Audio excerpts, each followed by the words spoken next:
Hello, everyone. Ian Hamilton here with Good Virtual Reality, joined by Devin. Where are you tuned in from, and why don't you introduce yourself? Yeah, I'm out in Austin.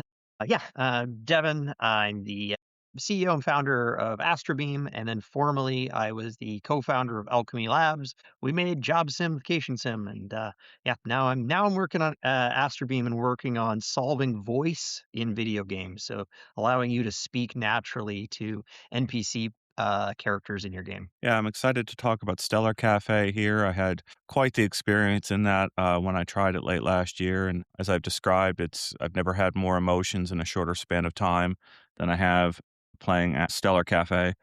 But first, I want to hear about how you got introduced to virtual reality. I ask almost all my guests about their favorite moment of presence in VR. And I also ask them, especially with someone like you who's been here for such a long time, how they got into this space. So I want to hear about your first experience in VR and how you first heard about it first. We were working on at Alchemy, working on mobile games, and we were in the middle working on a PC game when I heard about this Kickstarter that was just launching about the Oculus, and I knew some people that had dabbled with, like, had a chance to try it, and I kind of reached out to them. One of my things that I do whenever there's a new piece of technology, I go and make this giant checklist of why it will fail or why it won't fail.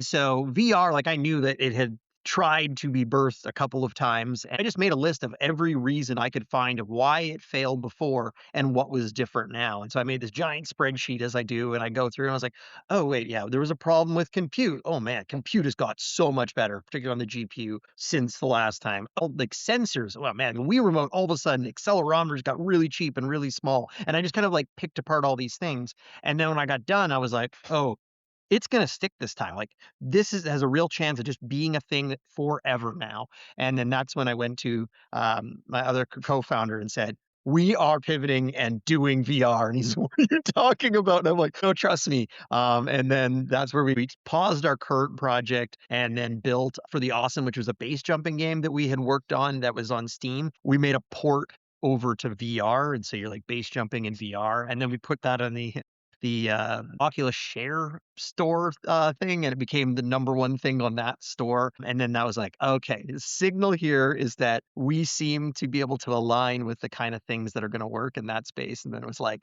then we did our first press announcement. We're like, "VR only studio," and everyone's like, "What are you talking about?" And I'm like, "Isn't that super risky?" I'm like, "No, no, it's not risky. Just trust me, this is gonna play out." And they're like, "There's not even hardware even coming anytime soon," and I'm like, "No, no, trust me.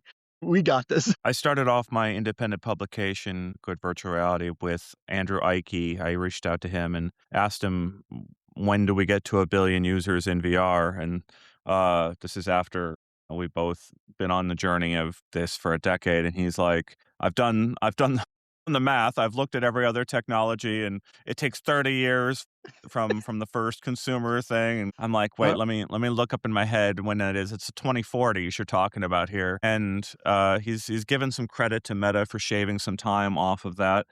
Have you been surprised by how long it's taken? I'm surprised by how fast some parts have gone and then how slow other parts have gone, which is generally good when you're trying to kind of predict the future if that's where you are.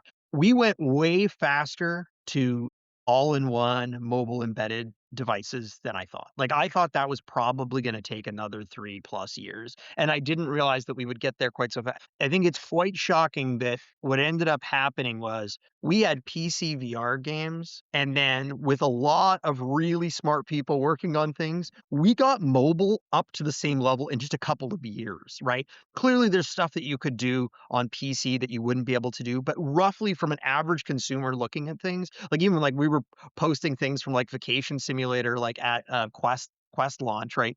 We even put side by side videos where you scrolled back and forth, and it was like exactly the same. Was that a bonkers amount of work? Yes, but like that golf went so fast. And so that was quite shocking. Some of the other things was I was really expecting people to start building much better applications and hardware for work.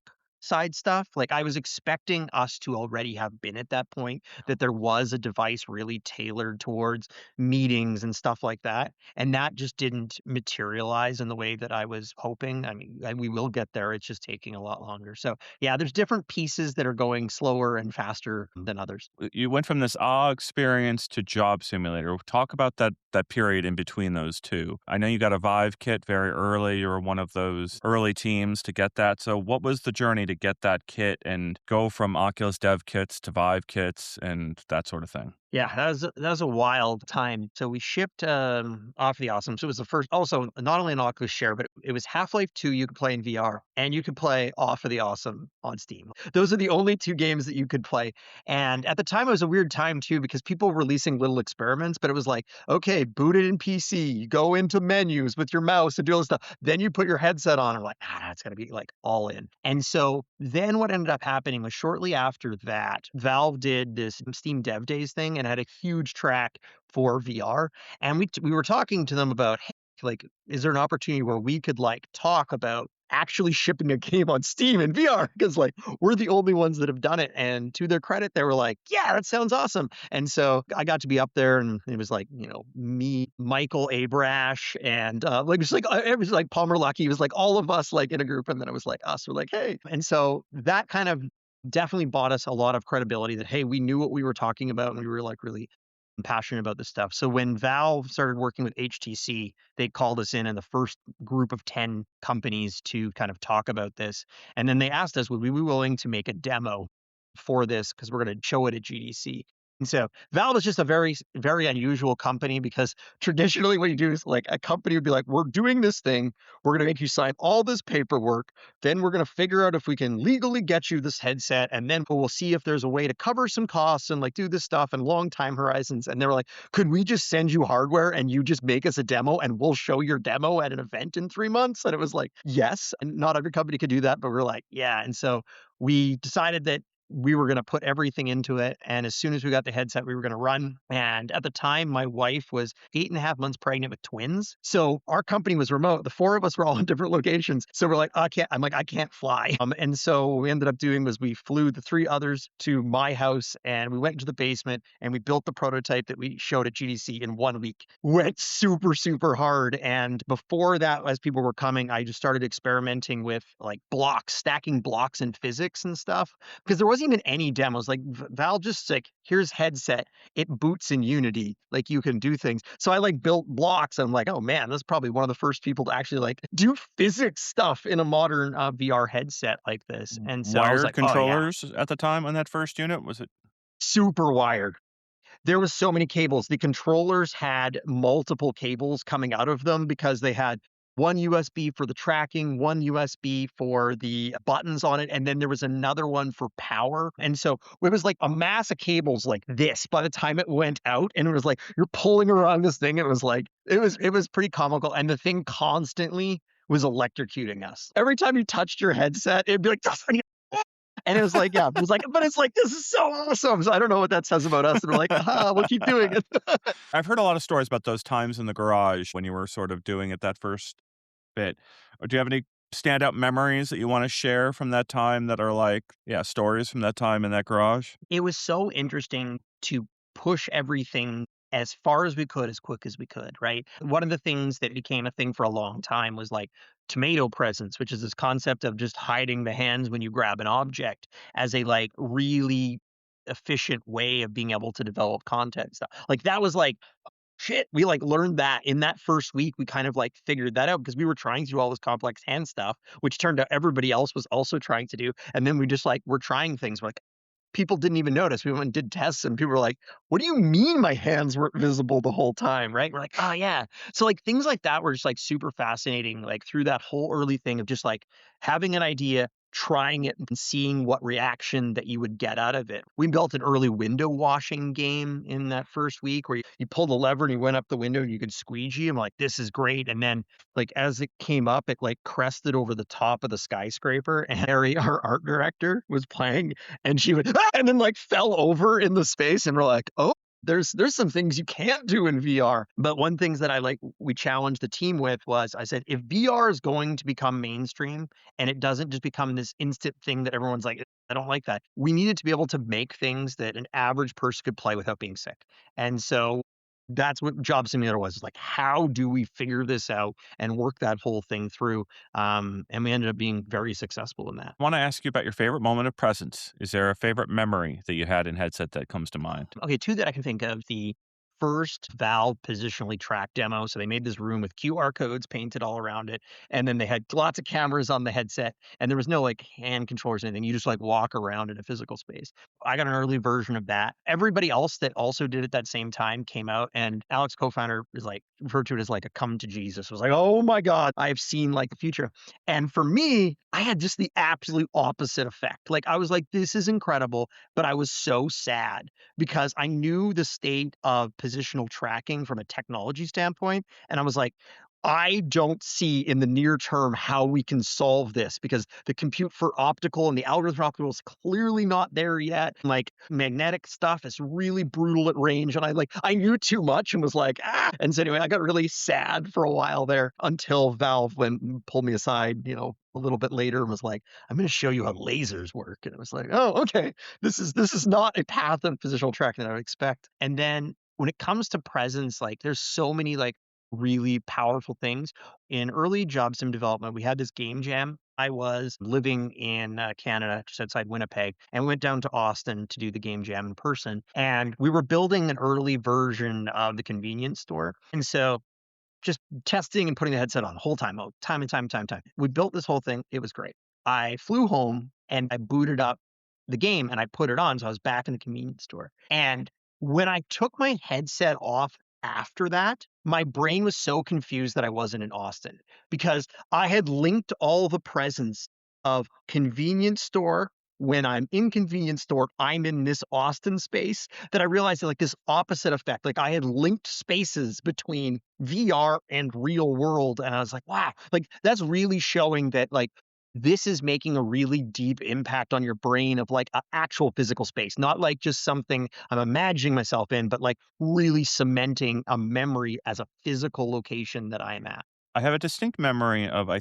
have to remember what the name of the company is offhand, but I was in the Pacific Northwest, and it was the company that recorded all of your VR experience for like playback. Can't remember what it is right now, but I'm going to their offices. When did you sell Owlchemy Labs? That time is so much of a blur. Like I had twins. I moved to a new country. We shipped Job Sim on 3 platforms and then sold to Google, raised around and then also sold to Google. So like it was bonkers. We'll find the year here. I'm guessing it's 2017. There we go. 2017. That makes more all right. sense. So my memory, I feel the same way when I look back on this, and it's silly to like. In retrospect, we were like, "This is all happening so fast," and now we're all these years later, like grizzled and war torn. Like we're old people now, and it's just surprising that it's taken this journey. But 2017 is, I would argue, that's the first VR winter of modern times.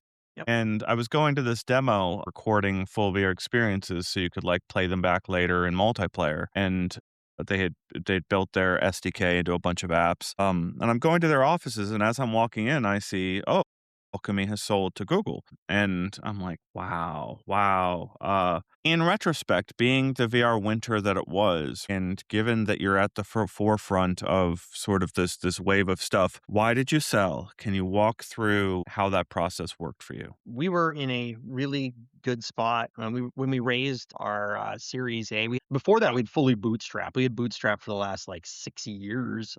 Before that, it was a rough time to get all the way through there. Things started continuing to grow, and then we started talking about, oh man, maybe there is a potential opportunity to sell. And then yeah, the way that I kind of was like, because I was plotting out things, I was like, well, I mean, this is the time now. I'm confident that we have about 2 years of winter that are going to be coming right after that, which is roughly what ended up playing out. Then it will kind of continue. We were talking to people, and with Google, everything kind of aligned with what we wanted to do.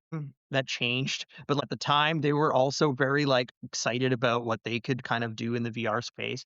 And it was set up in such a way that we could continue to push the state of art across multiple platforms. Sometimes in a company where you get sold to like, oh yeah, now you're just us. And I've always been of the mindset that the way that you make any platform successful is you don't just limit your stuff to one thing. You have to be across all these things to lift everyone's boat so this thing can be successful. And that's what Google likes to do. And so that opportunity just like worked out great. I have no regrets.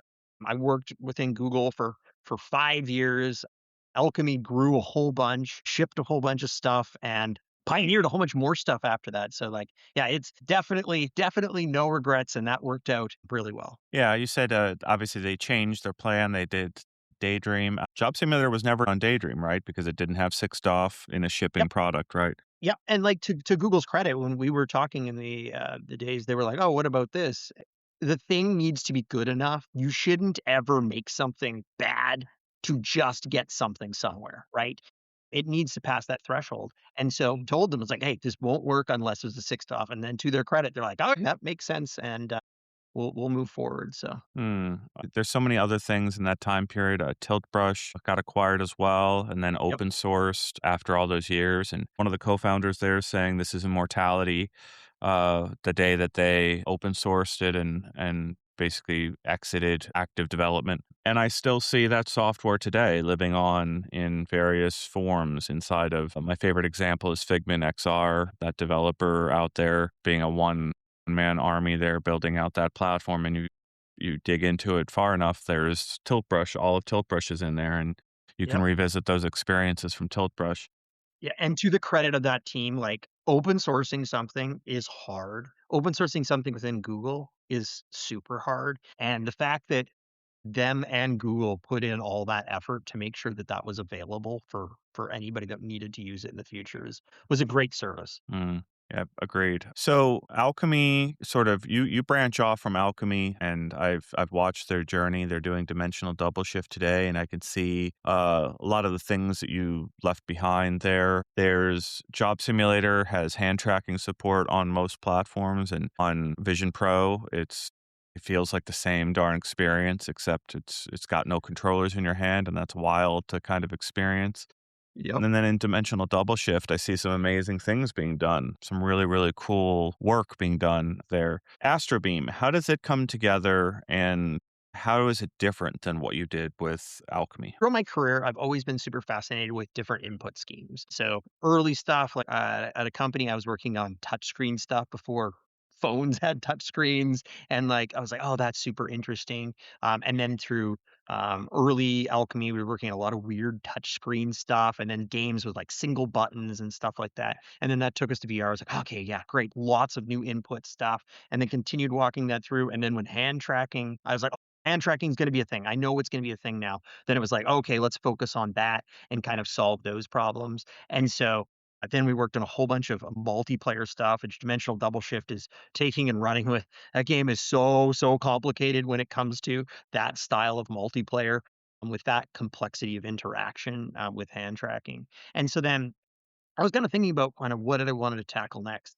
And one thing that I've tried time and time again was voice as an input because I was like, oh man, it'd be great. Like we spend most of our time interacting with the world with our voice, right? And it's just, you just don't get it in software or in games.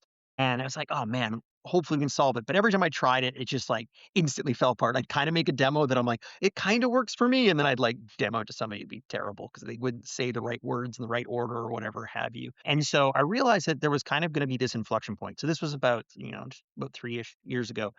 This inflection point where I was like, okay, the advances in machine learning allow us to do really good text to speech, speech to text, and LLMs for reasoning side of things that maybe we can finally solve voice as an input because in theory it should be an amazing input and it's just a quirk that it hasn't existed. But I also understood that that was at the time a very big long shot and it was going to require a lot of weird things and a lot of things that were going to take like 100% of my attention, right? Which is very difficult to do when you're running a 70-person studio inside Google. And so I was like, okay, this might be a good opportunity that not only could do this, but also I'm a programmer by trade. I can kind of get back to touching grass and kind of like working on some hard problems. And so I was like, okay, that's the thing that I want to work on. Most people are like, well, I don't know what you're talking about. But now everyone's like, I get it. Like now voice is starting to be this thing that's bubbling under the surface and starting to pop up in some things. And so that's been super exciting to see. And then the fact that we were able to actually ship a game already this early in this space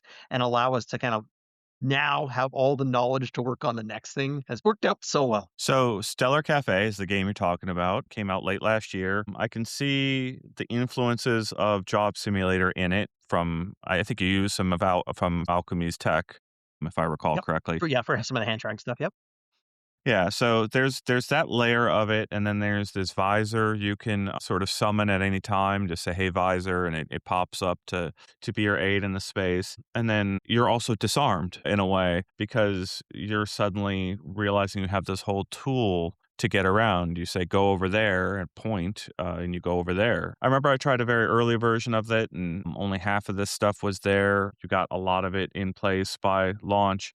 But even sort of this 3-day cycle that you've got in the game. So you go in there to day one and you've got to interact with a bunch of bots, figure out what they need, go and interact with them using your voice, and then come back for day 2 and day 3. So very sort of like a lot of constraints that you've put on yourself to build this little game, this little idea out. I go in there and I feel different than I do in any other VR game. I want you to attempt to explain why that might be. Oh, yeah, there's so many things here. Having given a ton of demos of things, I see some common trends across things. And so one press person said to me that for the first 10 minutes of play, so in Stellar Cafe, you're in this futuristic space station cafe talking to robots about their problems, and maybe the reason why they can't go to the baristas party that's happening in 3 days. And so the press person said the first 10 minutes of playing, I was the robot, not the human. And then I became the human again. And I kept seeing that time and time again. And a big reason I think is that voice speaking to characters within a game is so different than anything you've ever done. And you combine that with particularly people that have spent a lot of time in the tech side of things. They have spent time talking to machines before via Alexas or homes or whatever. And that has like wired your brain to like have to do things a little differently, right? You have to think about clearly what you're going to say. You have to articulate it very clearly and loudly. And then you get in this passive mode while you wait, right? Which is fundamentally not how you talk to humans. Like if you talk to a human the way you talk to your Alexa or Google Home, they're like, what the hell are you doing? This is borderline rude, right? And so that was a thing. So we actually noticed like in our play tests, the people that were more tech focused had the biggest troubles with it because they were so used to this paradigm. And so we actually saw that the younger people and the older people had the most easiest onboarding experience. It was the bubble in the middle, particularly around tech, that you had to like unlearn some stuff, which is some things we also saw, not quite as much, but also in VR, where people would come at it with their previous expectations and then be like, what the hell is this? Like a lot of our reviews of Job Simulator is like, man, like what 68% on Metacritic, which is actually considered bad. And like a lot of the reviews for the game, it's gone up a little bit over the last few years as like new reviewers go and review it again. But like everyone's like, this is just a weird tech demo, right? It's just this weird thing, right? And they just didn't fully grok what it was, and we're trying to compare it to other things. And so that's always one of the challenges. And then also generally within games, you are given options. A button to press. I have a joystick that does X, Y, or Z. When we started doing VR, we also noticed a little bit of a similar problem because for the first time, you could like, I could move my hands anywhere and do things. And I remember first time I was playing like the Batman game, he starts and there's like an apple on like one of the posts, and then I'm like, yeah, and then it's like the apple doesn't do anything. I'm like, oh, this sucks, right? And then it like broke my mental model of like how to play the game and interact. And so VR was hard. This is even harder because you can say anything and then on borderline anything can come back. And so that is like a very different experience. And so we've had to spend so much time trying to like train the user to just relax and be able to like gel with things. And so that's also a very different thing. And it's just a different genre of an experience. So anyway, that's a few things that we've kind of learned that I'm trying to unpack, but it's always tricky when you're in trying to kind of pioneer a new genre. You've done it a couple But it's times here, pioneering a new genre and adapting new tech, hand tracking, now voice. It feels like VR headsets need to know a lot about you to be all they can be. Eye tracking, have you played with eye tracking over the years, and what is your thoughts on the importance of that for interaction? Yeah, I definitely have. Having made Job Simulator, I also had the unique pleasure of every time I went to an event, I would always get pulled aside by all these tech companies because they'd want us to integrate whatever they had. So I got to try everything forever. And eye tracking was always the worst demos you'd always get because people would be like, all right, stare at this thing and then blink once. And you're like, your eyes just go like this all the time. Like if you film your eyes, there's like constantly going, right? And it's like, God, right? And it's like, this is pretty awful. And I was working on a demo many years ago at Alchemy, and we had a headset with some eye tracking stuff. I need to take a swing at it myself. Like, could we make eye tracking useful? And so we were going through all these different kind of paradigms, and we landed on this paradigm of you look at the thing roughly. There's no cursor, but you look at the thing, and then with hand tracking, just your side, you pinch. And I was like, after I did almost 30 unique demos over like a month and a half. And then finally I hit that. I was like, oh, fuck, that's what it is. Right. It's like the click. You look and you click.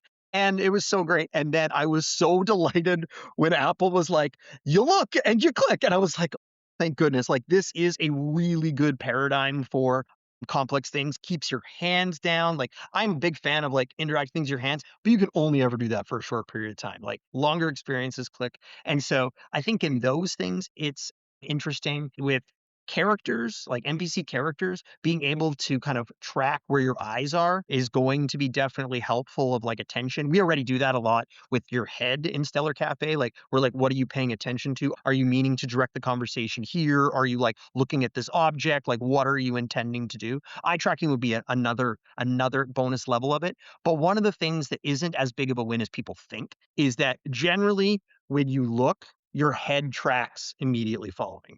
You almost never stare out of the side of your eye because it's actually uncomfortable for any length of time. So eye tracking for like quick menu things with a click, perfect. How much value it adds beyond that is a little bit trickier. Multiplayer, definitely can see that's an added immersion with another person, but it doesn't add as much benefit as people think. So back to Stellar Cafe, that's really interesting to hear the press person's description. That does mirror my own experience quite a bit. I'm there with the podcaster, and I'm feeling like the podcaster has turned me into a robot, and I'm now its toy to be played with, and I'm like, I want to end this conversation right now with you. I'm like rage quitting a podcast conversation with a robot, and it's like, why do I feel this way? What did you do to me, Uh-huh. Devin?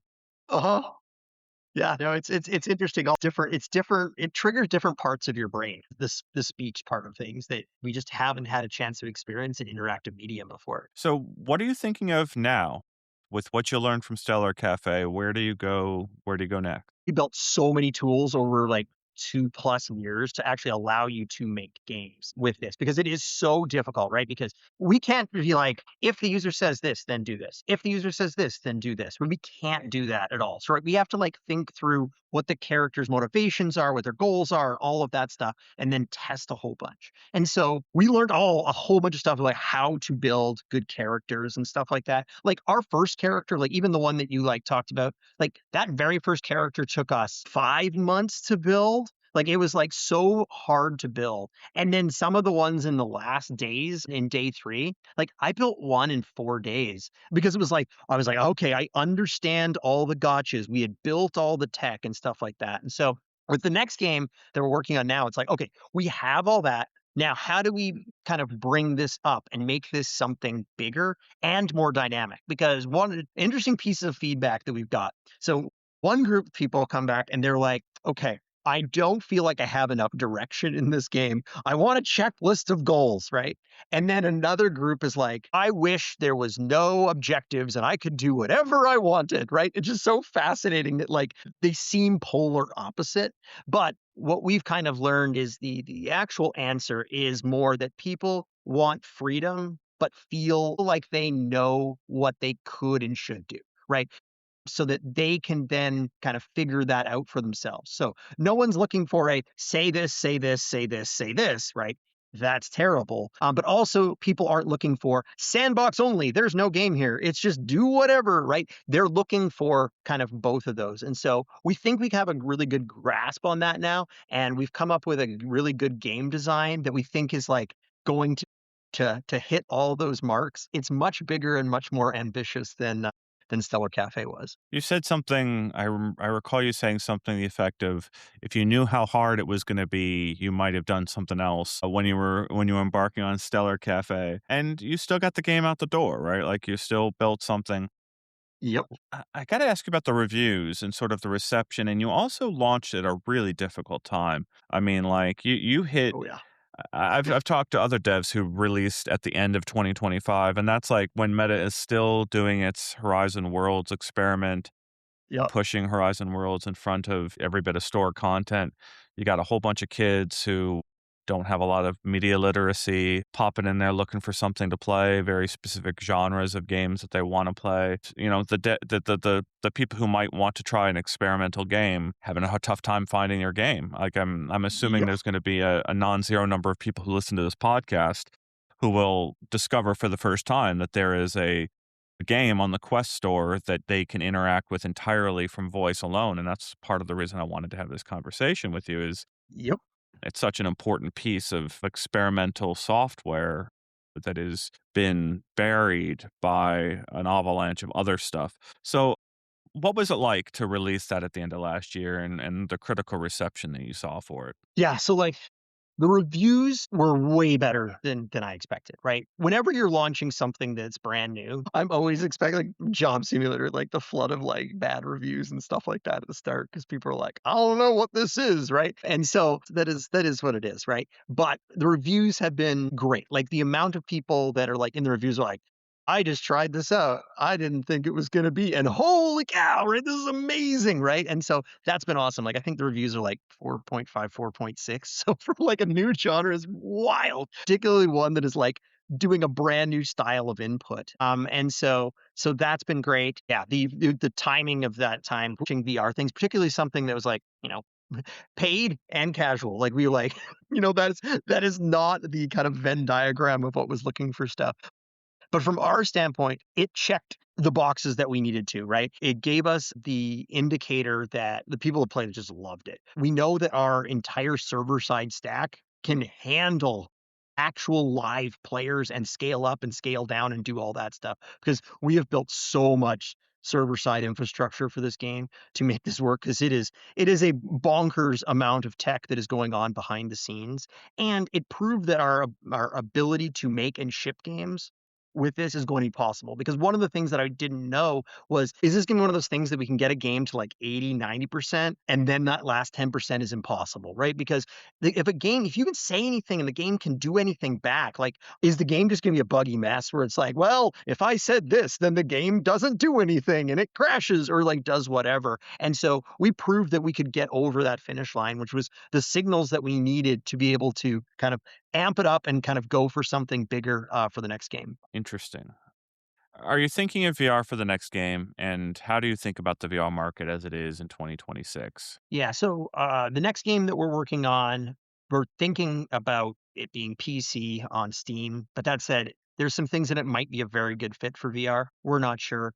Part of our mission for Stellar Cafe is to show people that voice is a great input on lots of different platforms. So generally, when a new input exists, it generally exists on one platform. Like you're like, oh, I like track controllers. Like, well, you're playing on these few VR platforms. Or you're like, oh, I want camera input. It's like, well, you can do the Connect stuff, right? But microphone like input is on almost every gaming device. And so we want to show her like, hey, VR seems like a very Cadillac place to do it because like microphones are great, close to your mouth, very immersive, very presence and stuff. But we also want to show people like this works on PC and then hopefully in the future mobile and consoles and all of these things. And so I very much care about VR, and we are doing some R&D stuff continuously in that space because there is so many awesome things. But I also want to make sure we kind of like give this breadth of different experiences across platforms. It's remarkable to me that Meta only shipped one headset with eye tracking, Quest Pro, underpowered system, not the best eye tracking. The CTO even came out and said, very quickly after, you need to have more cameras in there for high quality eye tracking. Yeah. And as you pointed out, Vision Pro's eye tracking is good, and Mhm. it's got this whole user interface built around it.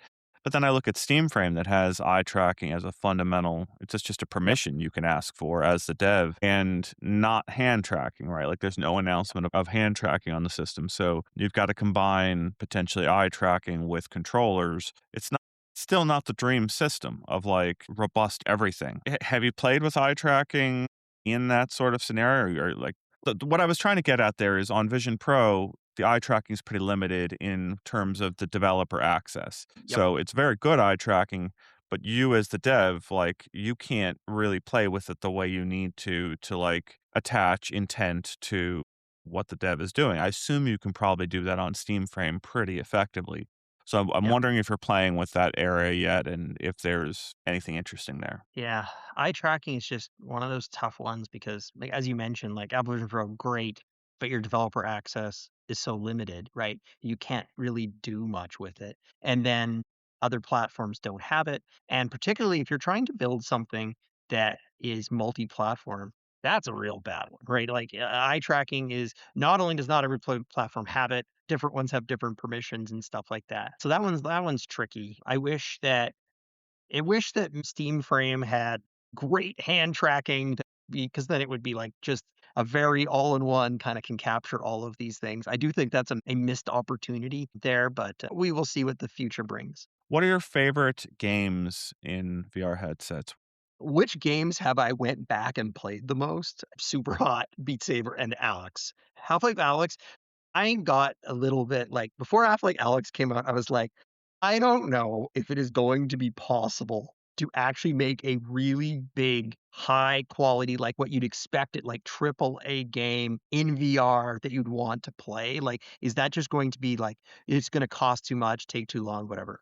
And so the answer was it did cost a ton and take a long time, but Valve was the only company willing to actually like do that and do it effectively. And so like Alex, but every like, 8 months, I'm like, I get the itch. I'm like, I have to go back and play that game, which is like very few games have ever captured me like that. Like, I just get like this thing is like thinking about some of the experiences and yeah, and then also it's like it's my crisis for VR, right? I'm like, someone's like, oh, is this headset any good? And it's like, well, guess what? I have to go check it out in Half-Life Alyx. That's going to be the answer. When I do that, I tend to not go too much past that first level of just the scene where you're looking at the city, and it's just like that's a great place to be. I'm gonna escape reality and look at a real dystopia for a minute. Let's take in what this pretty awful dystopia looks like, and sit on my lawn chair over there and play with the radio for a few minutes and paint on the window, and then I'll go Yep. back to reality and feel a little bit better about reality for a little bit. Half-Life Alyx is this big they threw a lot of Valve designers at it for a long time to try to come up with that. But I pointed out in my article that was adapting this game universe that was in flat to VR. H3 VR is this game that's born in VR, and now they're getting a second chance at building another one. It's got teleport in there, which is super important to me. I know you've Yeah, worked me with too. um comfort for so many years, and it's one of I talk to Boneworks, and Boneworks folks point out VR games are like a theme park, and some of the games could be like the really high end roller coaster, and some are just shooting stuff at a target, and you're standing there really comfortably. Good analogy for the VR market to think of them as a theme park. And I think of these games like Job Simulator at one end of the spectrum, Boneworks at the other end of the spectrum, and both can be enormously cool games. But like, I will nope out of Boneworks after 30 minutes because of discomfort. And that never happens in Job Simulator. But to your point, certain people look at Job Simulator and go, what even is this? While kids could spend endless hours in Job Simulator and just do the same thing that they do with their blocks and have imagination play Yep. to an extraordinary degree. And so, like, it's still we're more than a decade into consumer VR. If you had advice for someone who's entering this space for the first time this year, what things would you hint at them to investigate? Like what Yeah. genres or play types? And I know I hate saying there's hard fast rules. I just sort of explained this giant space here where, Yep. Boneworks is like, let's have this really crazy physics that moves your body around quite a bit. Job Yep. Simulator never moves you around in a way that you don't expect. But like, yeah, if you had to hint at people in 2020 for opening up Unity for the first time, or even Godot, and trying their hand at this, what sort of hints or advice would you give them to investigate? Yeah, yeah, it's a right now is the trick is, one of the trickier times, right? If you wanna just build cool stuff, it's great. Like, the amount of opportunity to build unique and cool stuff is still super there. If you're like, "Okay, I need to, like, start a business and generate revenue," like, then things start becoming a lot trickier. Yeah, the market is definitely moving. It is more young, not willing to spend money on things kind of users and stuff, and so but that also means that there's a lot of exploration to be done in multi-user kind of experiences and stuff like that. I think that like hand tracking, super underlooked in this new free, like free to play multi-user space because I think a lot of the things that like previous people like, well, I got guns in my hand. It doesn't feel good to have a hand tracking with guns. Like, well, sure, right? Like that's I guess. But I think that there's a lot of things that can be done with hand tracking and social that are like very interesting. And then I am just like, I am so fascinated with voice as an input.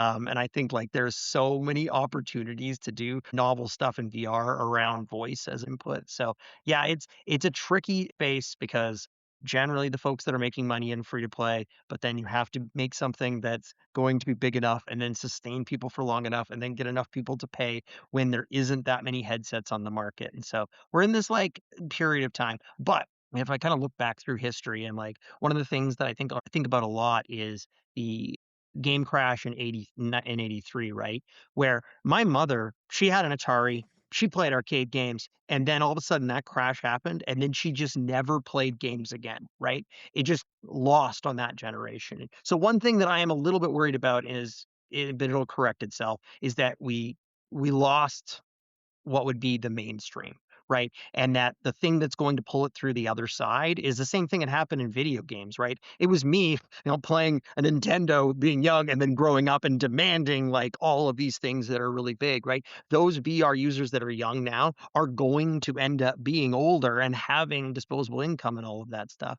But we have to kind of get through this kind of phase in the middle until we kind of get to that point. So there's a lot of things to kind of think about, and it's a little bit of a unknown time. How do I frame this question? That VR winter before Mhm. standalone hits, I have big theories here of just maybe you could tear this apart since you're such a technical mind and you paid such close attention to the technicals here. But you have this period where like they're going to start putting virtual link into graphics cards and then that disappears almost overnight. There's like one generation of graphics cards that even have a few of them have that USB-C connector that can connect straight to a headset. And then almost immediately when it becomes apparent that there's not enough people ready to buy PCs for VR, this whole market evaporates and NFTs pop up right in their place. Like, let's use your PCs to make these things that are completely useless to everyone. And then from there, you end up getting to today's AI, machine learning, using GPUs for tremendous tasks. But it's almost like because VR was unable to fulfill its promise circa 2017, 2018, we have this enormous, it's now more expensive and way more difficult to get a PC that does VR today than it was perhaps in 2016, 2017. There were like Oculus ready PCs, right? You could go out and reasonably know that your PC is gonna run VR. Went out and checked out the Steam machine late last year at Valve's headquarters, and I'm like asking them what kind of VR experience can I get out of the Steam machine? And they kind of look at each other, like the Valve people are like looking at each other, like I don't know, like Yeah. well, good luck, you'll find out, type thing. Yep. And it's almost become harder to have a high end PC experience out of Yep. VR in a decade of progress, and it's heartbreaking when you look back at what could have been with a lot of different choices. Is there Yep. anything about that tech analysis of the last 10 years that is deeply like wrong?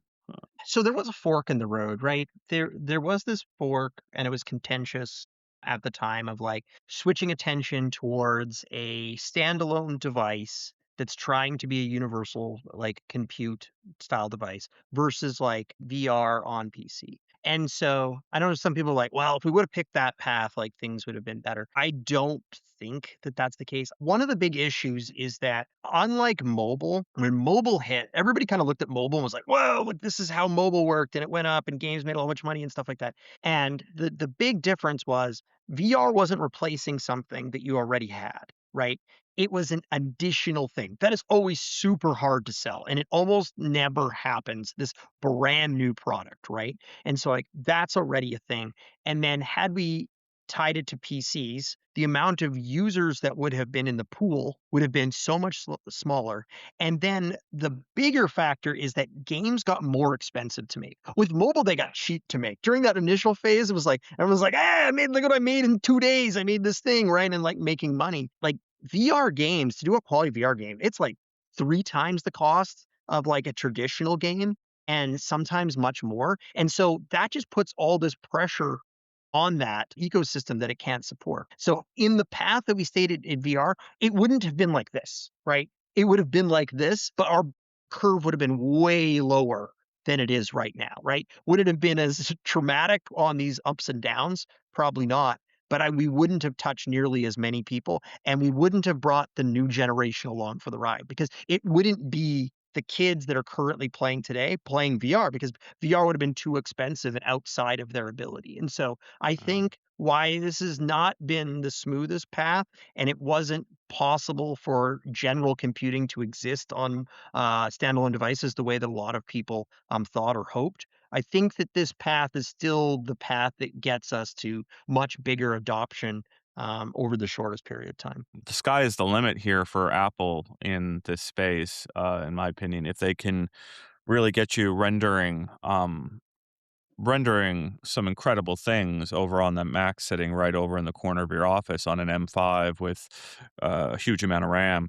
Combine Is it that with what the replacing headset. something? Like, if it can replace something, then all of a sudden things can really go, and it's kind of like in some places, people are like, "Oh, it's almost there, but I kinda need this other thing, and I can't get rid of it." Well, all right. So, flight simulation and car driving simulation. I don't know that that's replacing something or if it's enhancing it. Like Yeah, here's this training that I could do or this piloting experience I couldn't have. I don't have $100,000 to go buy a plane or $1 million yeah. to go buy a plane. Here's a flight stick and a VR headset, and now I'm flying a jumbo jet, and actually that's the skills that I practice might actually transfer. So here's training. So yeah, you could argue that it's practicing training. Like there's, I'm surprised there's no driver ed programs for actually trying to teach you to get some of those hours behind a car. But yeah, I don't know if that fulfills the argument that you're making there. It's one of those things, if all of a sudden it's like, "Oh, a headset comes out today," and someone's like, "I don't need a laptop anymore." Like, I fundamentally do not need it. Like, there's no world in which I need it. Cool. All of a sudden, like if the cost is right, takes off, right? If all of a sudden people are like, I don't need to buy a TV anymore, which is not going to happen because people watch things together, right? That's a lot of steps away, right? Then that goes, right? In gaming is the same thing. Is this going to replace any other gaming platform you have? No, it's going to be an additional one. And almost universally when a brand new style of thing comes, it's just like so hard to get through. Like even think about computers, right?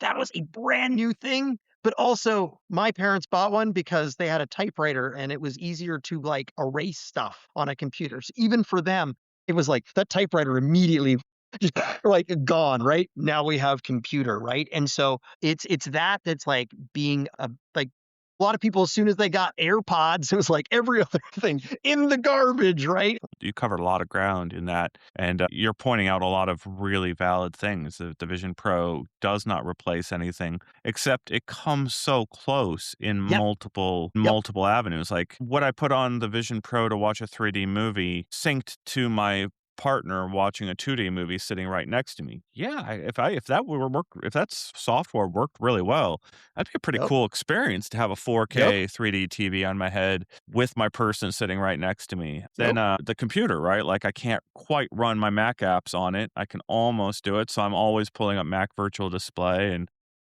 yep.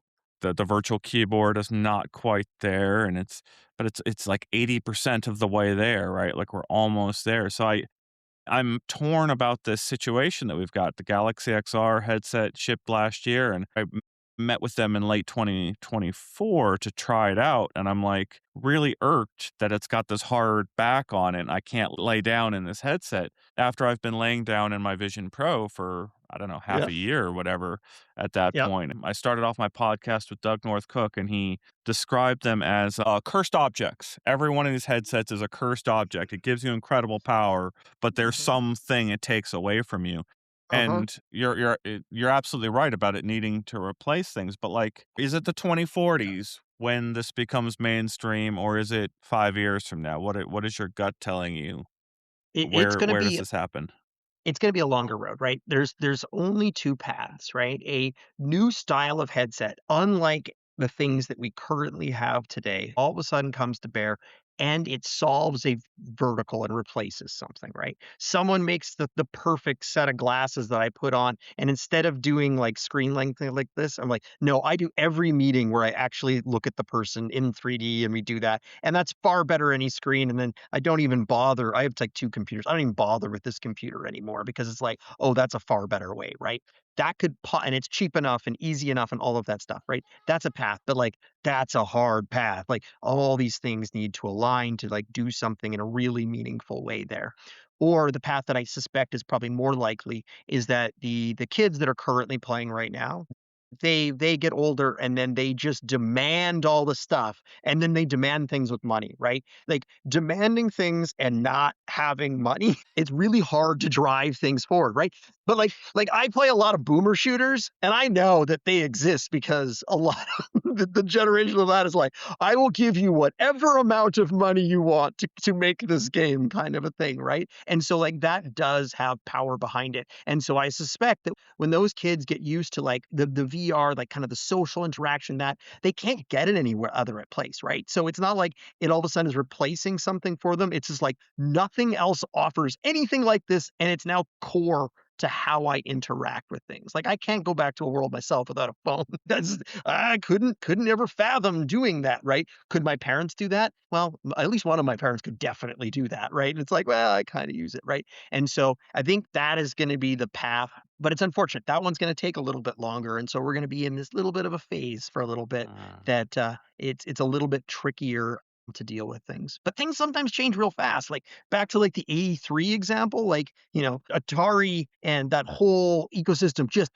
boom, like exploded. Like everything was done. And then a few years later, Nintendo came out and then all of a sudden and took off. So like just the stars needed to align in the right ways and it looked really desperate before all of a sudden it super wasn't anymore. So uh. yeah, it's tricky. Predicting the future is a tricky thing. You described something in the middle of that that was deeply demanding things with no money. It describes a lot of what's happened in the market over the last 5 years. You know, you're describing a lot of the reviews, a lot of the sentiment that just happens out there. You get a lot of people that are just really upset that they don't have the money to afford these things. You can even point to the Vision Pro as partially hit by that kind of frustration, right? Like this headset is almost, when you factor in inflation and my ability to spend money, right? Like this thing is not $3,500. It's more like $5,000 or $6,000. just a Yep. completely different universe of not Yep. ready for the market. But it's also doesn't align with, like, I know when I went to university, I had saved up all my money for, like, a year, and I had to buy a laptop to go, to university, and I paid $2,700 at that time, right? That's, like, probably closer to, 3 almost $4,000 today, right? But, like, that thing had ultimate value to me, like, that was the value proposition, and so that's the other thing too, right? It's like, you can have some things that go up in cost, but the value needs to align, and it aligns by replacing things. Like, I couldn't have done all of my work without this thing. I didn't have to go to the computer lab. I had something to type on. I didn't bring a typewriter, like any of these other things, right? And so that's the thing that needs to align, because if you have something that's not that valuable, it doesn't matter how cheap you make it because people just don't want to buy it. It's you're I'd be real curious to see what the Steam Frame does compared to the Steam Deck. One of the reasons I'm excited about that headset is it replacing the Steam Deck and a lot of the use cases I pull out the Steam Deck. And again, I don't pull the Steam Deck out very often, right? So like how often am I going to pull out this headset and put it on? Yeah. But this idea that I can have this giant screen on my ceiling in bed and not have to have this heavy thing crane my neck downwards and hold it to play a Steam Deck. We'll see. So I think we're at the final question here. Is there anything else about what you're working on, about the future that you want people to know? Yeah, you can follow us. We're on Blue Sky and LinkedIn and the web, all at AstroBeam. And yeah, we also have a Discord you can jump on. Yeah, we're continuing to do a lot of R&D stuff. We're got hopefully some stuff on Stellar Cafe to announce at some point here, and we're working on a really big game. So if you're interested in novel ways of interacting with, definitely check out kind of what we're doing, and stay tuned for what's next. Thank you for the time, Devin. One of the co-founders of Alchemy Labs, now working at AstroBeam with Stellar Cafe available on the Quest store right now. Go and feel what it's like to use your voice to interact with robots and see how that makes you feel. All right, we'll see you in the future. Thanks.